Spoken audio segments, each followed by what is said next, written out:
Do we need to turn this off? The camera.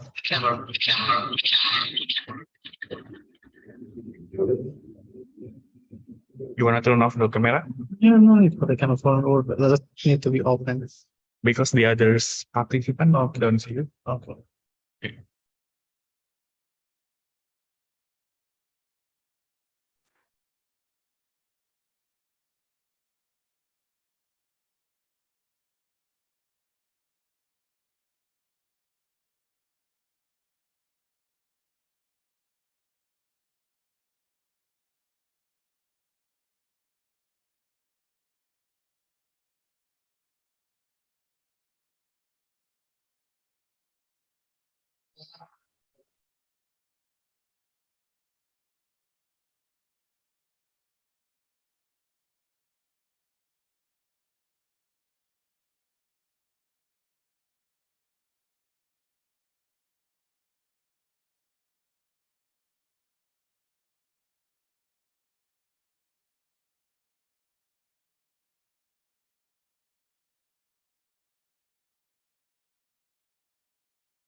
Okay, shall we start now? Okay. Welcome everybody, and thanks for coming. And thanks for our colleagues who participate online with us. Today we will talk about the banking system in Palestine, and we will compare between two types of banks, conventional banks and Islamic banks, okay? And whenever you have something you don't understand, you just let me. And if I said something and you don't understand my language, I can repeat, okay? Okay. In the world, we have two types of nations or two types of countries. The first one is called the developed countries, which are known as the rich countries, as USA, as China, as Japan. They are called developed countries. And the majority of the countries around the world are called developing countries, developing and that are still improving, okay? The majority of developing countries, including Palestine, depend on the banking system, on the fund.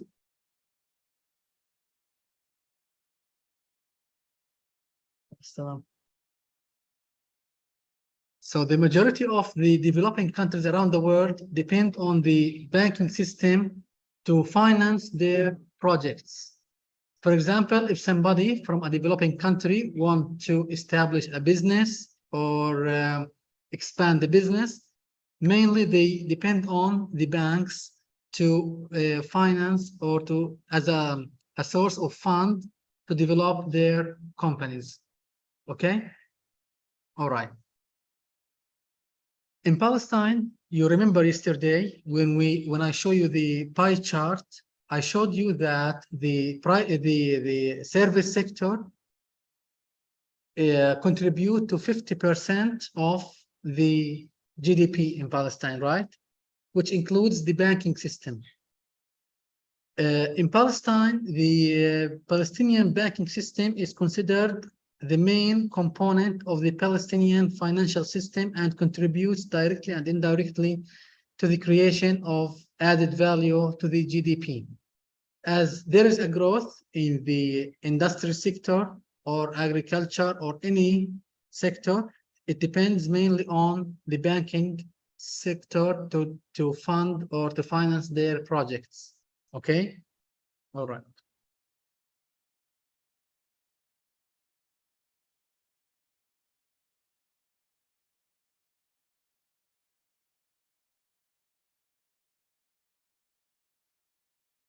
Okay.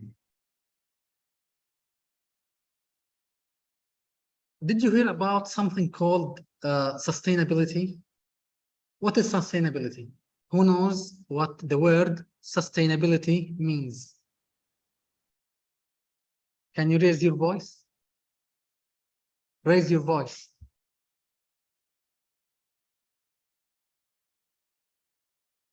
What is it? Can you remove the mask? Because I can't hear you well. Continuing. Okay. Something for long run, not just for short run. What else? What do you think is sustainability? Yeah. We talk about sustainability in environmental issues, in economic, in politics, in planning. It's all about sustainability. Something should be fixed. Something should be for the long run, not just something for 1 year or 2 years. Sustainability, when we talk about the environmental sustainability, we talk about what procedures governments can take to protect the environment on the long run. Okay, for example, many countries start like don't allow companies to use plastic bags.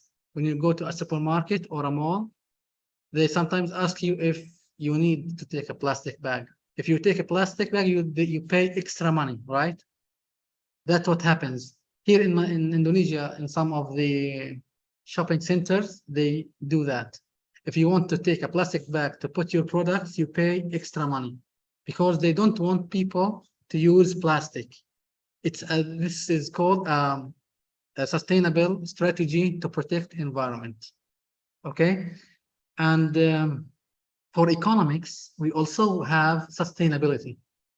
Whenever you need to talk about sustainability for any country's economy, you need to take sustainable procedures to contribute to the growth of the country, to the growth of the companies, to the growth of the businesses. All right. You don't do just simple procedures for short run. Short run is not successful. What is successful is for the long run planning. All right. The main source of sustainability that give the provisions and the rules for the real sustainability in the economy and in all aspects of life is Islamic Sharia. You know anything about Islamic Sharia in economy? I think the majority of us know about Islam as a kind of religious, to pray, to worship Allah subhanahu wa ta'ala, and that's it. But the fact is Islam covers all aspects of our life, including economy. So Islam have some rules that our institutions that are represented by the banks, which are called Islamic banks, follow the rules of Islam, Islamic Sharia, for the real growth and the real sustainability for the economy. We have two types of banks. We have two types of banks. The first one is Islamic economic system that is run by the Islamic banks, and I give it IBs, we call it the Islamic banks, and we have conventional banks, CBs. Any idea about the difference between Islamic banks and conventional banks? Because the majority of people think the only difference is in the name. But they think in their mind that all the procedures are the same, and which is totally wrong. Islamic banks have plans and procedures that contribute to a real economic growth and real economic sustainability. However, the conventional banks don't. They don't work on the right way. In Palestine, for example, I worked in a bank for 2 years, and it was a conventional bank, not an Islamic bank, okay? 95% of the people who take loans from a conventional bank, they actually lose. They don't achieve success or a real growth for their businesses. 1 year later, after taking a loan from a conventional bank, the majority of people regret and become poorer than before. And there are many reasons from Islamic point of view and from economic point of view that we will discuss now. So, any idea about the difference between these two types of banks, between Islamic bank and conventional bank? What do you know? What do you think the difference is? Any idea?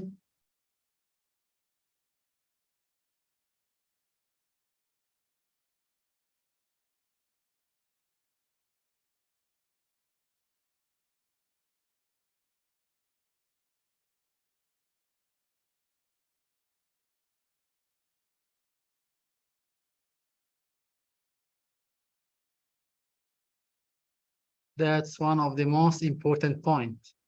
It's profit sharing, but it is not only profit sharing. There is another issue here, which is loss sharing as well, which is an Islamic Sharia provisions that when we do business, we share the profits and we share the loss. All right. And that's a very, very good point. What else do you mainly know? Because actually we have 8 differences between conventional bank and Islamic bank. 8 main points that you should put in your mind and realize in order to be able to understand how to deal with a bank. Okay, let's begin. In Palestine, actually, we have 15 banks. 3 of them are only Islamic banks. And the history of Islamic banks in Palestine is still new. The Islamic banking sector is a kind of as infant in Palestine, because the majority of the banks we have from the past are conventional banks.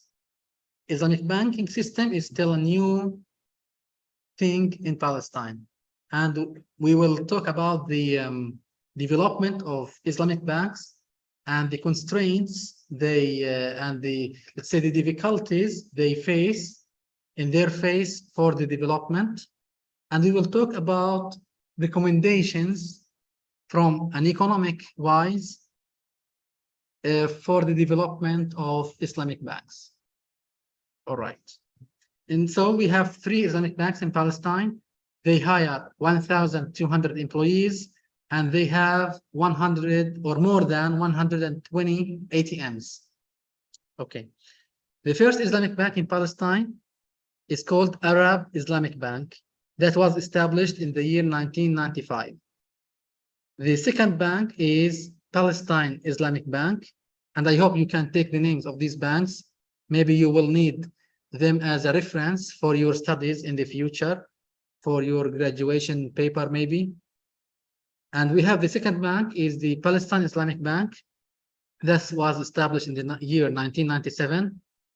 And the third one, and which is still considered a new bank and gives the best and the newest Islamic banking services for the people, which is called Safa Bank.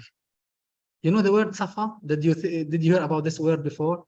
In Islam, the word Safa. Where? Safa and Marwa. Yes. You know Safa and Marwa when we go to Mecca. Yes. The name of the bank is taken from this issue. Okay. So Safa Bank was established in the year 2016. All right.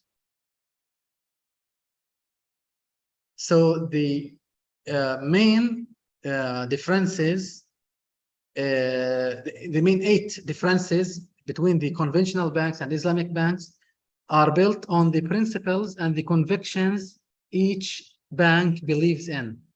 Because conventional banks believe in the capitalist economy. Islamic banks believe in the Islamic Sharia. Okay? All right. So let's talk now about the fundamental differences between Islamic bank and conventional banks. The 8 points are, the first one, it's based on the principles and convictions. The second one is based on the concept of money, how conventional bank identify money and how Islamic bank identify money. Both of them are dealing with it in a different way. The third difference is the relationship with the customer of the bank. The fourth point is the nature of transactions. Fifth point is the risk tolerance. The next point is the return on and dividend distribution, which is the issue now our colleague here mentioned, which is about the profits and losses. The seventh point is the control and inspection. The eighth point is the purpose of establishing a bank. The purpose of establishing the conventional bank is different than the purpose of establishing an Islamic bank. Okay. We will talk now about each one of them in deep. Okay. From the picture here, what do you think the principles and convictions means? Here, in the left side, we have an Islamic bank, and on the right side, we have a conventional bank. Look at the photos here. Just what can you understand from these two photos? Take a minute to think about it.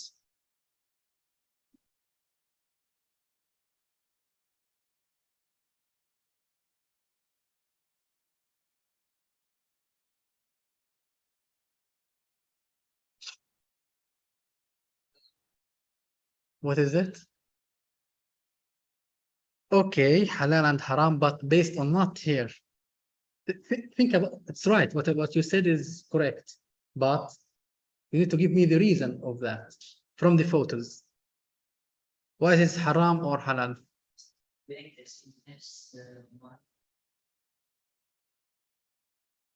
Okay, okay.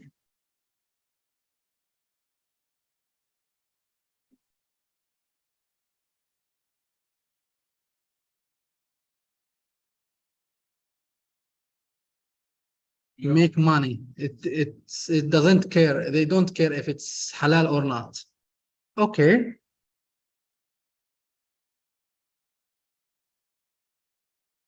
Anything else you want to add? You can still add something about this. The same concept. All right. Let me clarify the issue here. What you said is correct. The issue here is Islamic banks never invest in any project that contradicts with Islamic Sharia. If, for example, alcohols are not accepted in Islam, they don't give money for an investor to make an alcoholic manufacturer, for example, or a cigarette manufacturer. But the only issue here is Islamic bank follow the Islamic Sharia provisions and the law of the country also. Conventional banks only follow the law of the country. They don't follow Islamic Sharia. For example, in Indonesia, I think tobacco is something allowed in Indonesia, right? Based on the law, it's acceptable. There is no laws that don't allow people to smoke, correct? So the conventional banks in Indonesia can invest in cigarettes or tobacco manufacturers. However, in Indonesia, Islamic banks never invest money in tobacco manufacturer.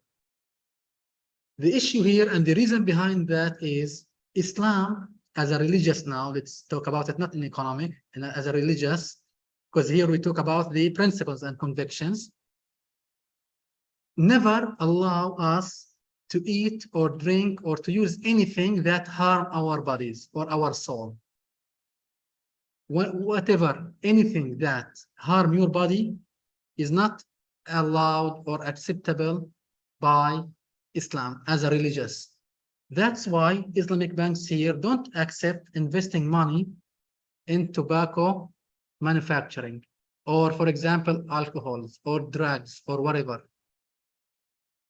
Conventional banks can invest in alcohols and in cigarettes, but they don't invest in drugs because it's not allowed based on the law of the country.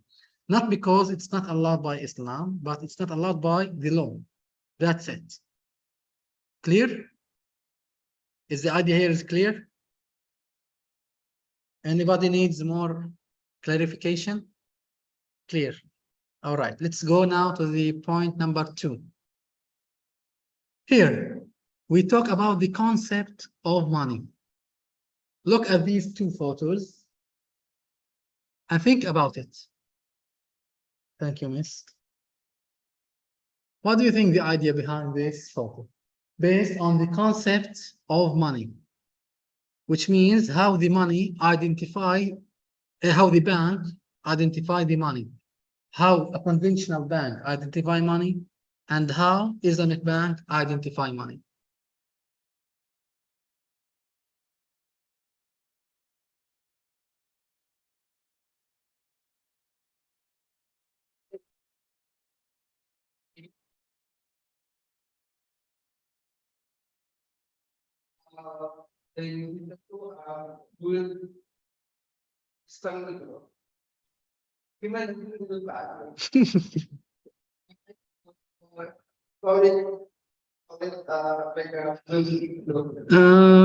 Not really. Not really. Yes. Just from the photo, don't think too away, far away. Just from the photo, what do you understand? Yes, miss.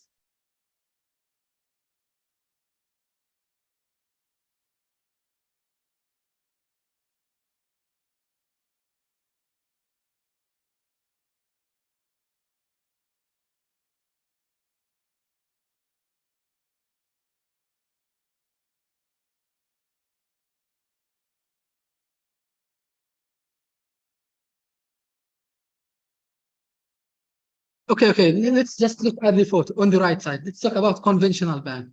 What do you understand from this photo? The money is like a house. Okay.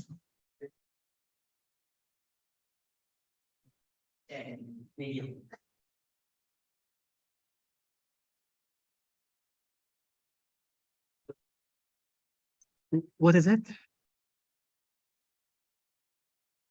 What is in the convention? I understand what you said about Islamic bank, but conventional bank, what you say? Okay, you can translate, no problem.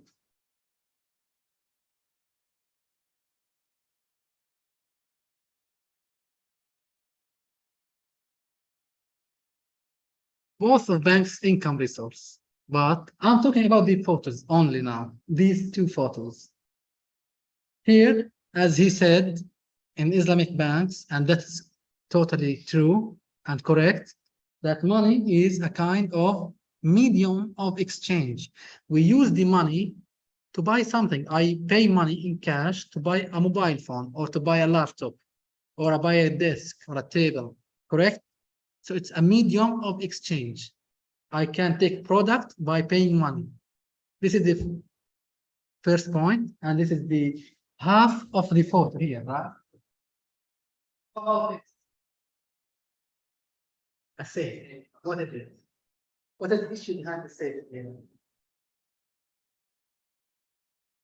What is the issue behind the safe? The money. Why do you sorry, why do you use the safe?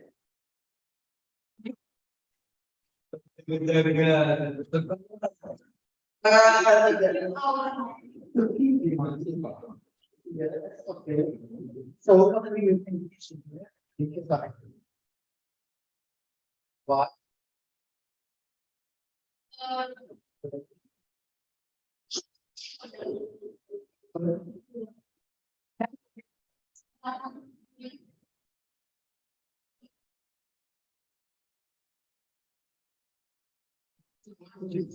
One is a medium of exchange. Finish. Here, we use money to pay well of products. How can I say this phone is $500? And we say this laptop is $600. So money is used to store the value of products and services. That's why we say this chair is $10. This chair is $20. This chair is $5. So we store the value of the product by division of money. It's a kind of medium of exchange of products and services, and it's a way to store value of product. Okay. Here, in conventional banks, they deal with money as a medium of exchange, and they deal with money store value, but they add something, one point, which is considered not acceptable by Sharia, which is dealing with money as real products. They consider the money as products, which means when I have a product, this product is able to be sold and rented. In conventional banks, they sell the money as a real product, and they rent the money as a real product. But in Islam, we can't sell or rent the money. So in conventional banks, they deal with money as a medium of exchange and store of value, and deal with the product with the money as a product, which means they deal with the money as a mobile. They can rent the mobile and take profits from renting the money, which is considered not acceptable by Islamic Sharia. Okay. For example, second example, in conventional bank, you can go to the bank and ask for the loan, take money in cash, right? We then here consider this money that in cash as a product. And you need to pay that money to the bank, right? Or number of payments, for example, for 2, 3 years, 7 years. And they pay interest rate as a time of profit for the bank. In Islam, what we call this interest rate?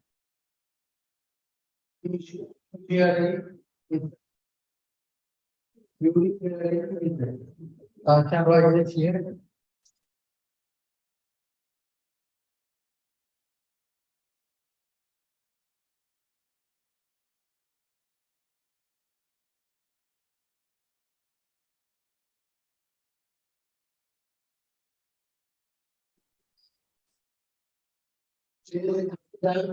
Haram in Islam, because they sell you the money, or sometimes they rent you the money to pay it back. They deal with the money as a car. For example, I go to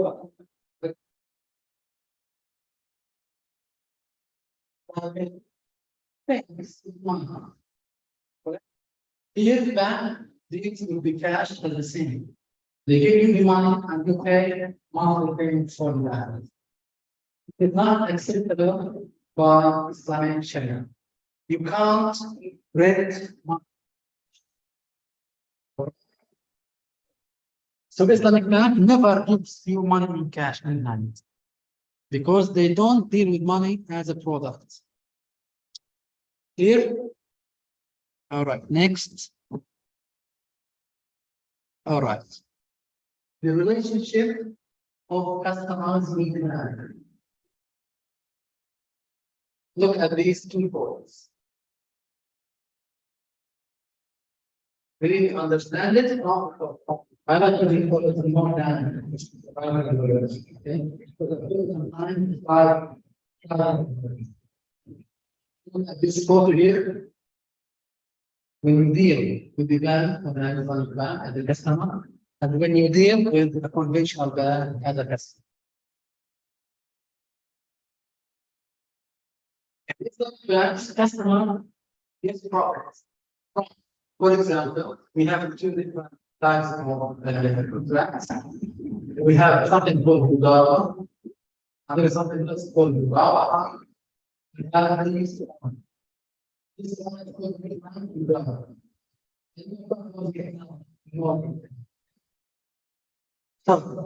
in conventional banks, it's a credit card and debit card. Think about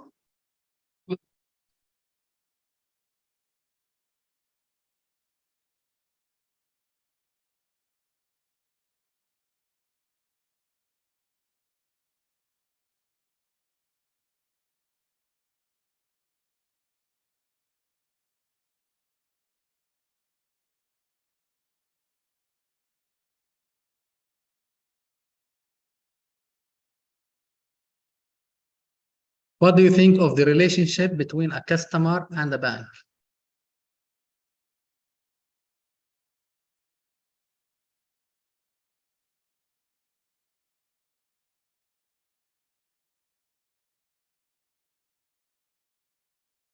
Like a partner in business. Okay, correct. Only. All right. Look at the photo here. We consider the middleman as the man, the Islamic man. And this is the customer. And there's another man, another hand. If you go to an Islamic bank, invest your money. For example, many people have cash, right? They want to invest their money in profitable profits. If they go to an Islamic bank, they ask the bank to invest their money in some products, some businesses. So the bank take the money from you, and then they use the money either to buy something or to rent something. For example, the bank take the money from you and they give it. So, for example, an owner of where they buy an apartment, maybe, or they buy a store, or they buy anything, and then they resell or resell that product they buy. So the bank takes the money from you, they buy or rent something. They buy, for example, an apartment, and they rent the apartment for somebody else. And they take money from the person who rents the apartment. Which means here the banks do a little business. They take the money, they buy something, they resell it, or they rent it. Sometimes banks maybe buy a car. They rent this car. They don't want profits from it, which is considered a real business. Here, in the conventional bank, the bank taking money from you and they rent or resell the money in cash for somebody else.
That will give you interest rate or Nigeria with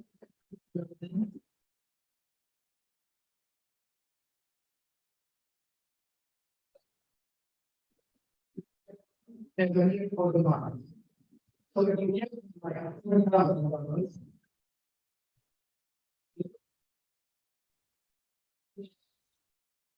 But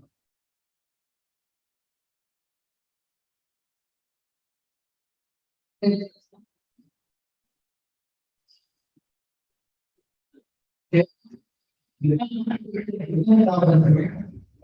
depending on another person, they want somebody else, and they or actually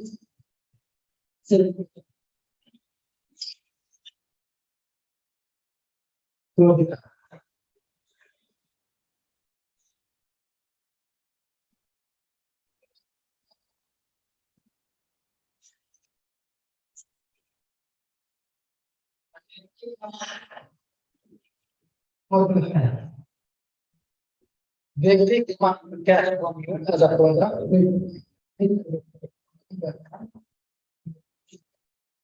They take the money as a product.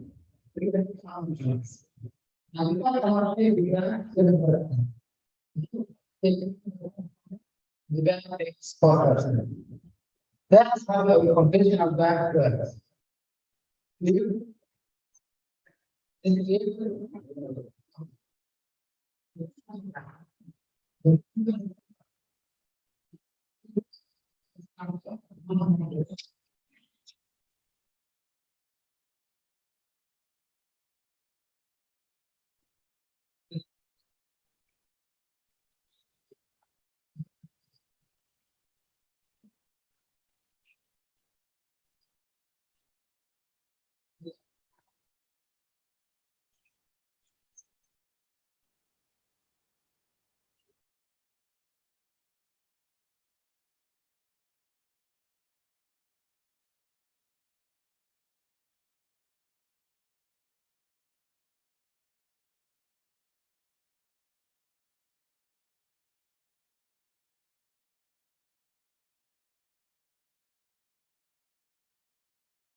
Somebody else.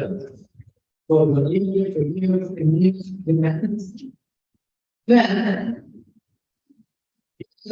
then conventional plan, you're not in each one within the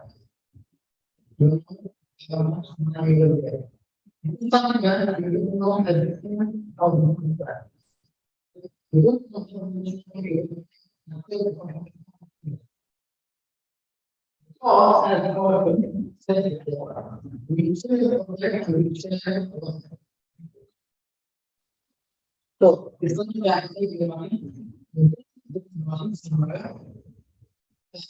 At the end of the time, we take income from the suggestion.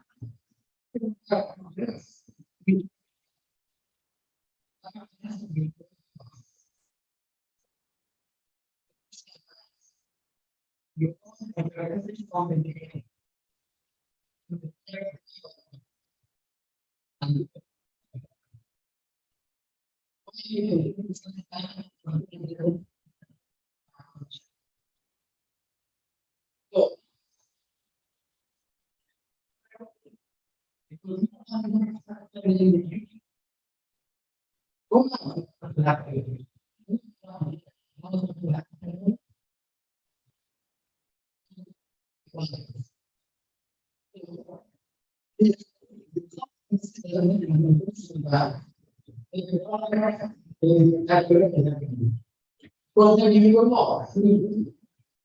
So what's our idea of all but here we share the problem, we share the loss. Because the future is uncertain. There is uncertainty in the future. That is a very important idea. Okay. So if we do an adjustment with the US $100, something, the we have profits. So we share the profits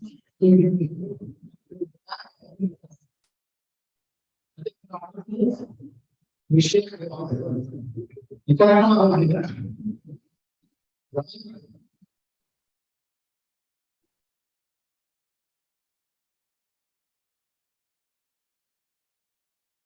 Okay, here we have the nature of transactions.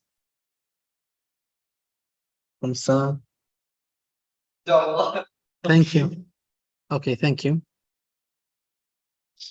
Thank you. So now we have the nature of the transactions.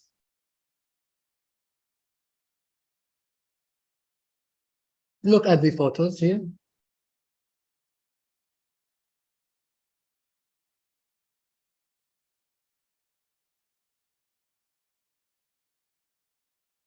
What do you think from the photos here?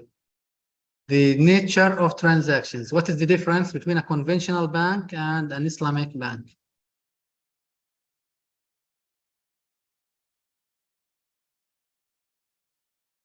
Okay, in Islamic banks, we use the money for real investments, as we mentioned now. We buy a house, we buy a car, we make a business, maybe the bank. Many banks establish factories and manufacturers. We can make, for example, a restaurant, or we can open a hotel. Many banks have hotels. Many banks have companies. Many banks have universities also. So the Islamic banks use the money in real commerce, in real business. But in conventional banks, they just reuse the money in cash. They never buy anything. They buy nothing in conventional banks. They just reuse the money one time over one time to take interest rate or conventional, or usurious interest. Okay? So conventional banks don't do real business. They don't do real commerce. They just reuse the cash, which means they don't do a real development for the economy. But Islamic banks, they can establish universities, establish hospitals, establish manufacturers. They buy cars, they buy apartments, they build a big building, they build a mall. That's how Islamic banks use the money. Conventional banks, they just reuse the cash. They give it from one to another one. They take interest, and that's it. So we don't have real investments for our development. That's why I said before in the beginning of the class, Islam is the main source of our sustainability. Conventional banks don't do sustainability like this because they just reuse the cash. But in Islamic bank, they do real investments. They do real growth. They hire people more because when you establish, for example, a shopping mall, you will need to hire thousands of people, right? Which will reduce the level of unemployment rates. But conventional banks don't. They don't hire anybody. They don't do businesses. They don't do anything for the economy. They just gain profits for themselves, the owners of the bank. Understood? Great. We have the fifth point, which is the risk tolerance, and we talked also about it now, that, for example, if you go to the bank, to Islamic bank, you have your business plan and you have your marketing plan because you want, for example, to establish or make a restaurant, or you want to make a restaurant, or you want to make something. So, thanks, miss. You go to the bank. Can you focus with me, please, or everybody? You go to the bank to ask them to make a business. You need cash. The bank will not give you cash in hand, but they will make a contract with you based on musharaka or mudaraba or ijara or so on. Okay? So they can help you to buy the raw materials needed to establish this restaurant. They can fund all costs you bring for them based on invoices for establishing the restaurant. For example, the restaurant costs you $100,000. The bank here is a partner for you in the contract. And there are different types of contracts that you can have with the bank. Okay, and we will talk about the types of contracts. So if you start the restaurant and you start working, or for example, a hotel, and something urgent happened during the contract, for example, the contract is for 10 years, and you went to the bank in the year 2018, for example, the contract extends to the year 2028, right? 10 years contract.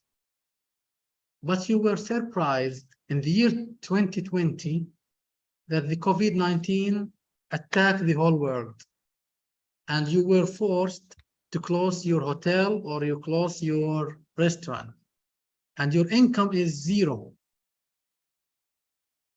So during this year, which is 2020, do you think that the bank will force you to pay all the money by yourself as an investor?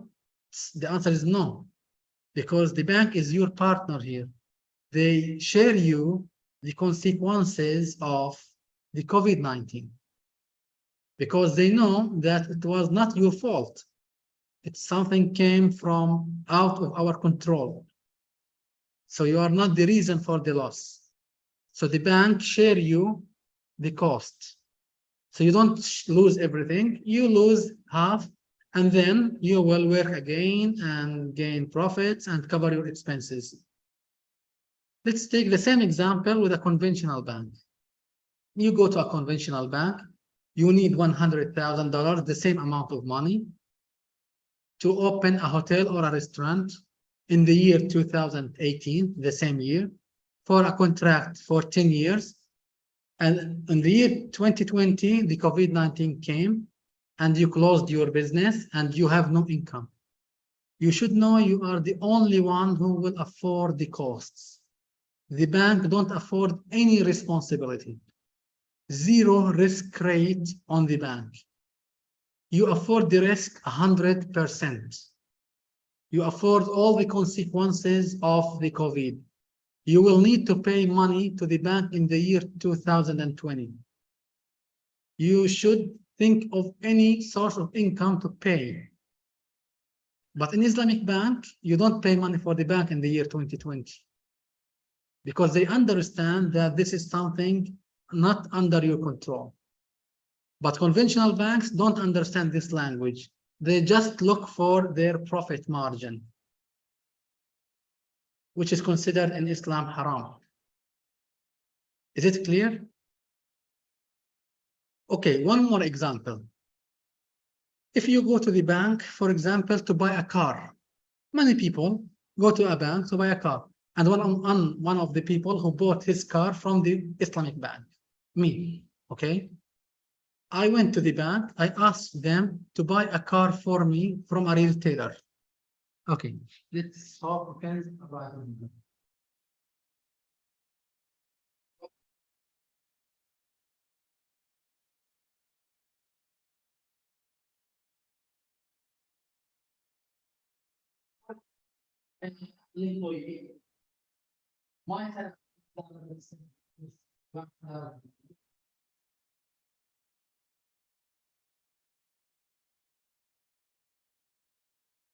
My monthly income is $1,000. And the raising of our Palestine, any loan from a bank or conventional bank, do not exceed 94% of your income. So the monthly payment should not exceed 400 in law. That's the law of Palestine. Which whatever we go we take should not exceed half of it. Here we have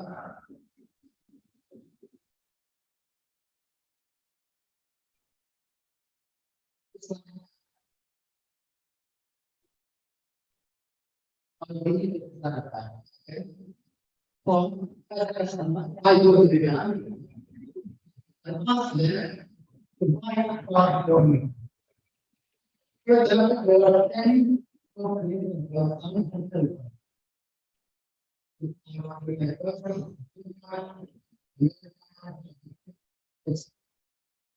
So I know to be granted by myself.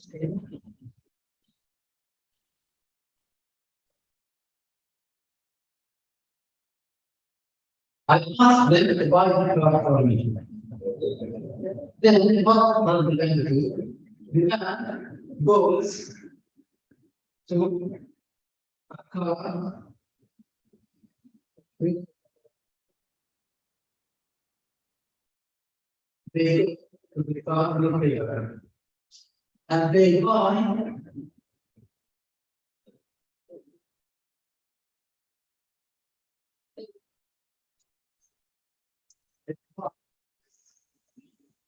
car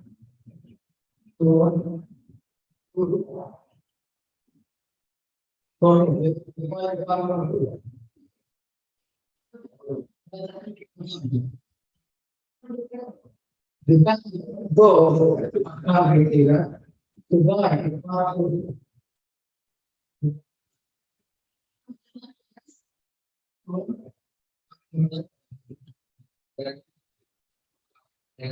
for the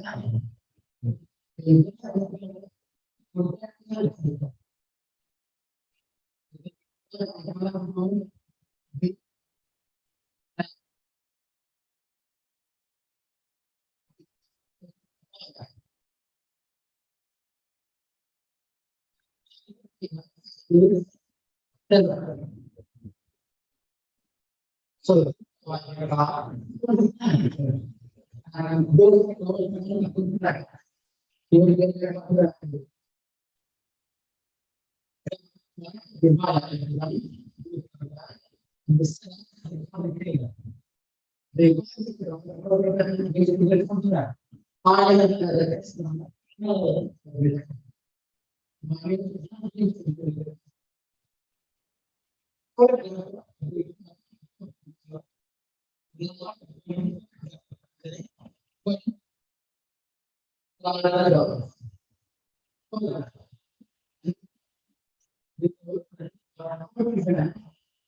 with an amount of money.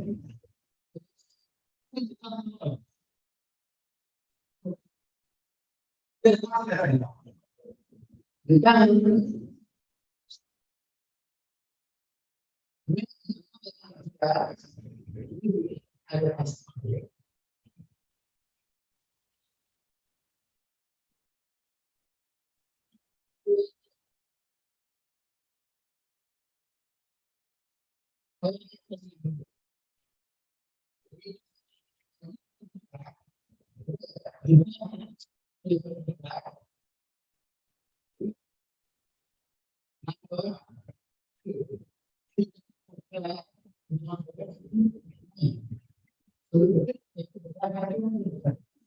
one who began as a father, when he finally clear as a father, this is an important thing. When the child is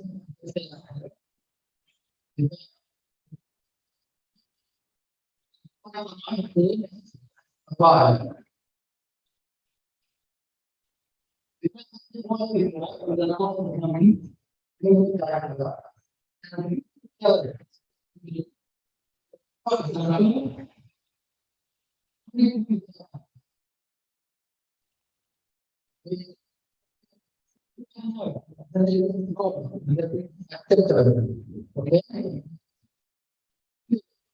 Kalau kita dengan itu, itu bicara.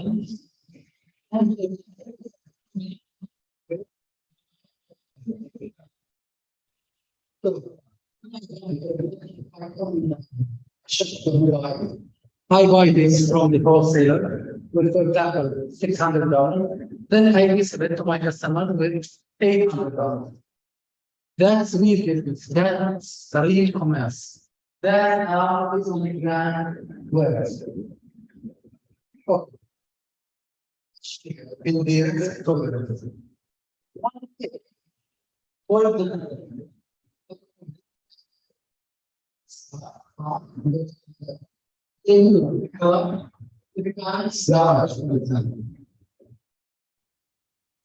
one day before I come to be done with our class, before one day before I go to that big what happens, and then happened to me on the province class. Correct.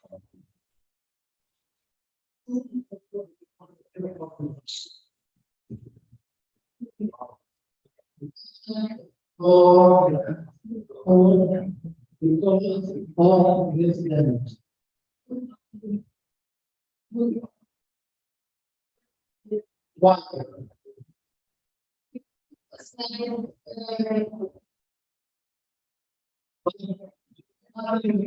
I said, one day before I'm doing that to make profit.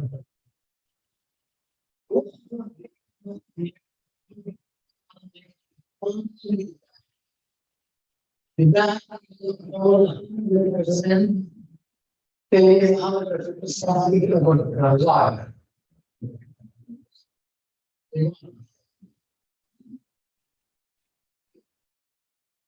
What kind of for the total responsibility, not me. I don't think share responsibility.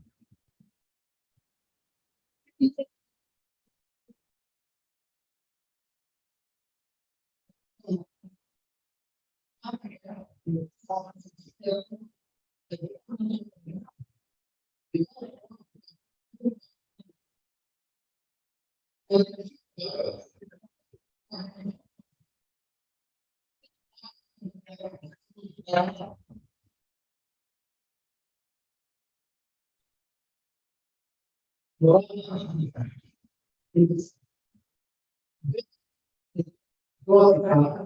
the $20,000, they take a lot. But it is selling there to me with the product is money.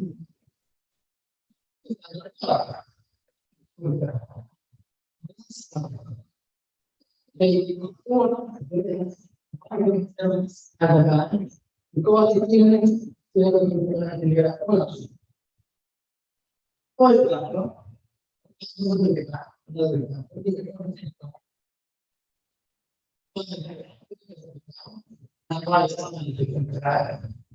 and the punch because like I said, money under the policy.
The thing is, the thing you learn, the thing price, the same thing, which means all the same.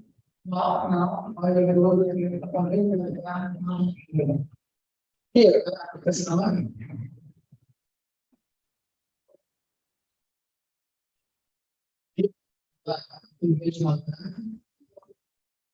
and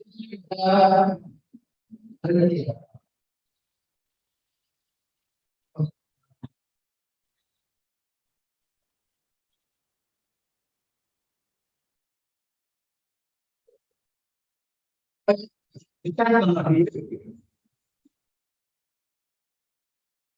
the conclusion is that what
don't buy the car from the retailer.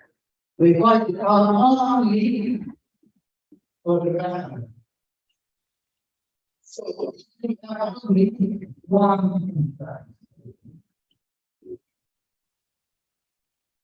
We don't have only one. We have only one brand. We have only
Mr. Chris, what difference thing?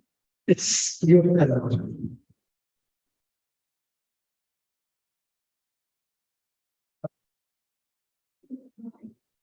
we need to focus on the main issues. No, forget it.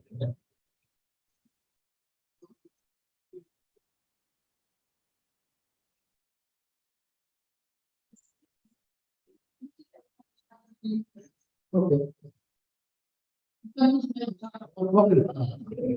So you just need to define the difference between them.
The idea is very key.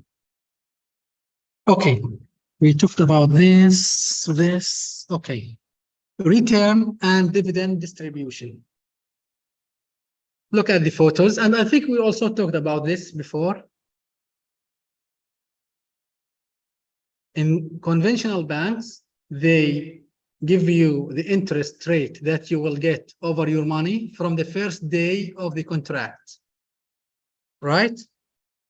And even if you take the money now from the bank, not giving it to the bank, sometimes we take loans, you pay 7% for the bank per year. Despite there are losses, there are problems, the bank don't share any responsibility with you. You need to pay back the full amount of money. In Islamic bank, you don't need to pay back the total amount if something happened, like the pandemic. So it's unknown. Nobody knows. If I take the loan in the year 2018 and I pay it back over 10 years, and the pandemic happened and the war in Russia and Ukraine happened, the problem is global problem. It's not my problem. So the bank can share the responsibility with me. Okay? Okay. The seventh point is control and inspection. Look at these nice photos and let me know what do you understand from them.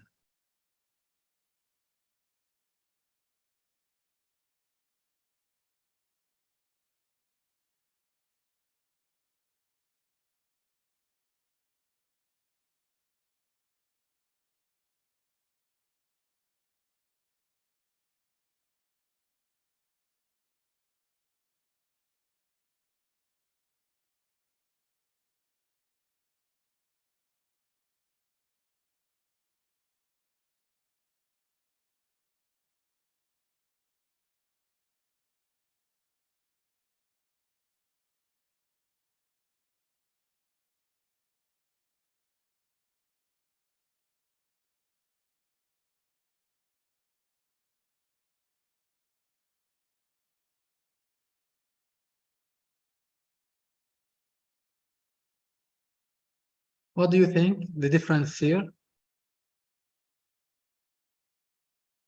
The issue here in conventional banks, as we mentioned before, it just should match with the law of the country. They don't care, the country or the government don't care if, as a conventional bank, you give the law for somebody to establish tobacco manufacturer, alcohol, they don't care. Okay? So there is no, let's say, supervisory bodies over the conventional banks. But in Islamic banks, there are Islamic Sharia supervisory bodies who audit all the work and all the transactions that an Islamic bank gives. So, which means that there are other bodies outside the bank, not inside the bank, outside, okay, who follow up all the transactions of Islamic banks to make sure that their transactions meet the Sharia 100%. To make sure that the Islamic banks don't use the money in some businesses that are not accepted by Islamic Sharia. Okay, so you as a customer, you are protected by these bodies. They protect you. But in conventional bank, nobody protects you. Nobody. Okay? All right. The 8th point, which is the last point, is the purpose.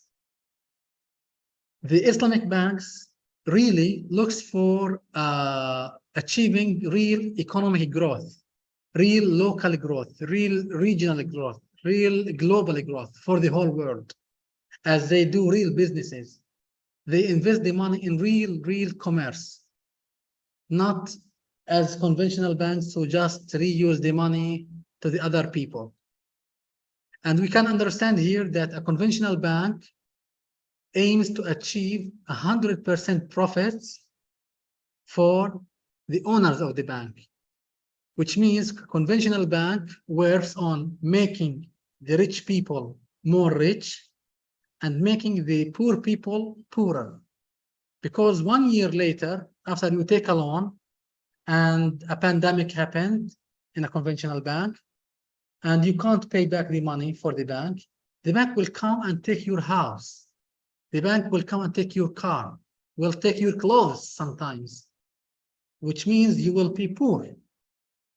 But in an Islamic bank, they understand the pandemic. They share you the loss. They afford the responsibility and the consequences with you, which means they will not take your properties, your house or your clothes or your car. Okay? This is the comparison here. Islamic banks is a partner for you, who share you the profits, who share you the losses. But a conventional banks just needs to take the money back. It's not matter for them if you sell your house, you sell your car, you need to pay back the full amount of money for the conventional bank. That's why the majority of people who deal with a conventional bank regret dealing with a conventional bank, because 90% of the cases people get losses, and they find themselves forced to sell their cars or sell their house or their farms or anything.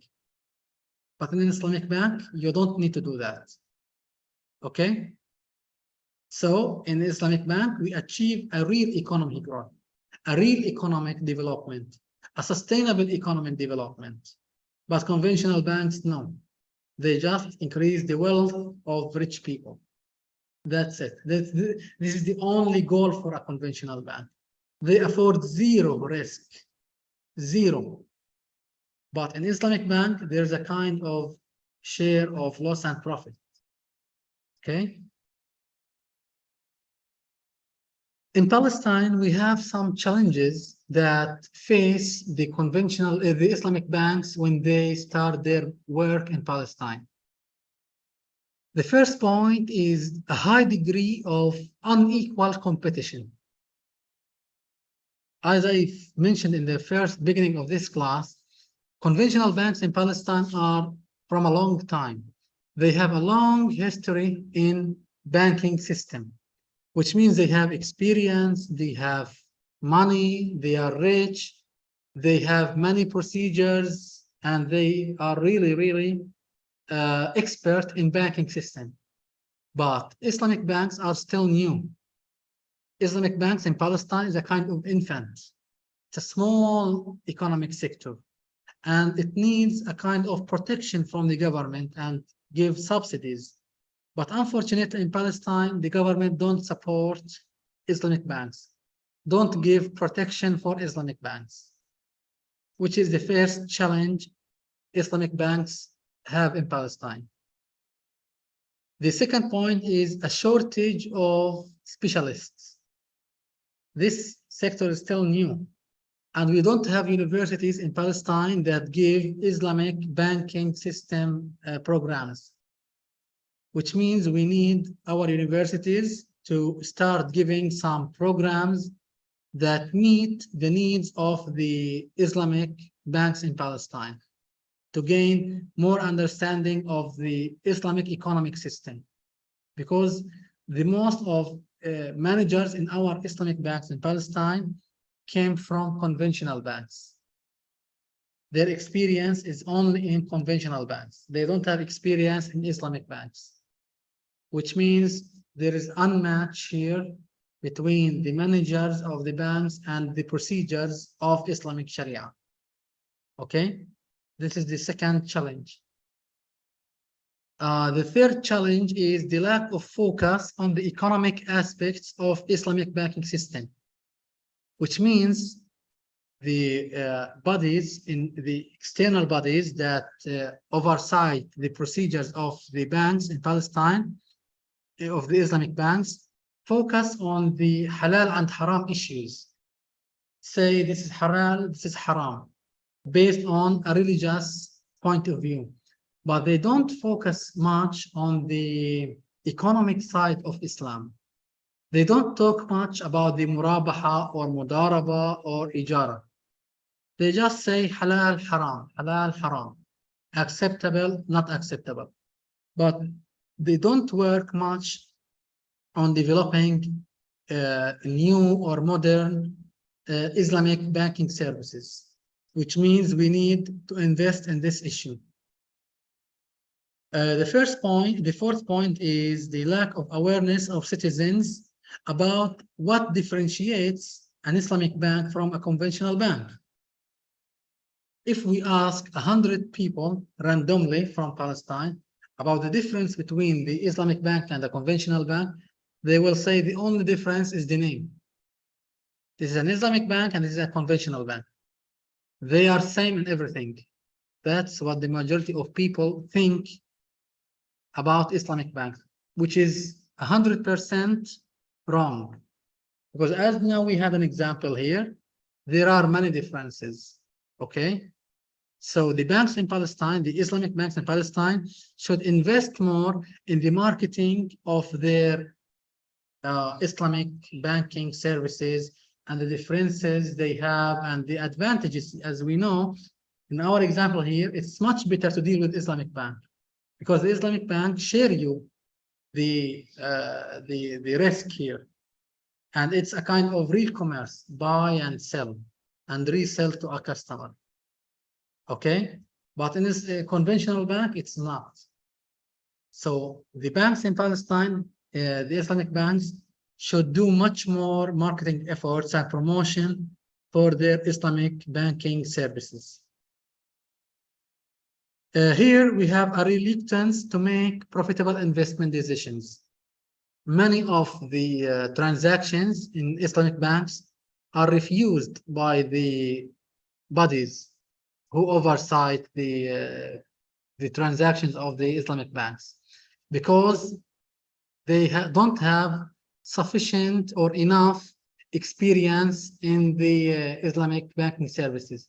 So when they feel that this transaction is not good, they just refuse. They don't think about it from an economic wise. They don't think in an economic wise because we have, as here in point number 2, we have shortage of specialists, which cause many losses for the Islamic banks. So we need to invest more in our university programs that teach the programs of Islamic Sharia And also, I think there is, okay, here we will talk about the recommendations. I will talk about them. Which first one, as we mentioned now, we need to open more programs in our universities that teach the economic banking system. The second point is increase the focus on marketing and promotion, as we mentioned. Third point is, which is very, very important, is to make relationships and cooperations with some Islamic banks outside Palestine. For example, in our region, in Qatar or in Saudi Arabia, because Saudi Arabia has many Islamic banks.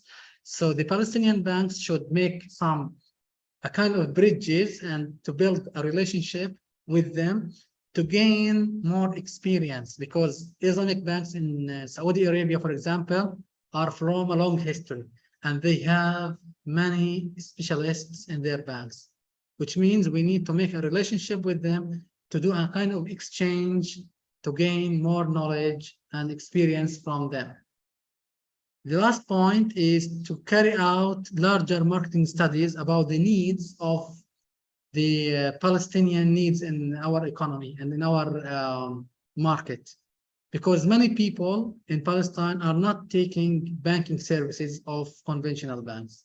They avoid a conventional bank. So Islamic banks should look for different kinds of services. For example, Safa Bank, the last bank in Palestine who opened in the year 2016, which is the smartest Islamic bank in Palestine. They start giving services for students in the universities. They give students loans to complete their higher education. Many people don't have enough money to teach or to learn in a university.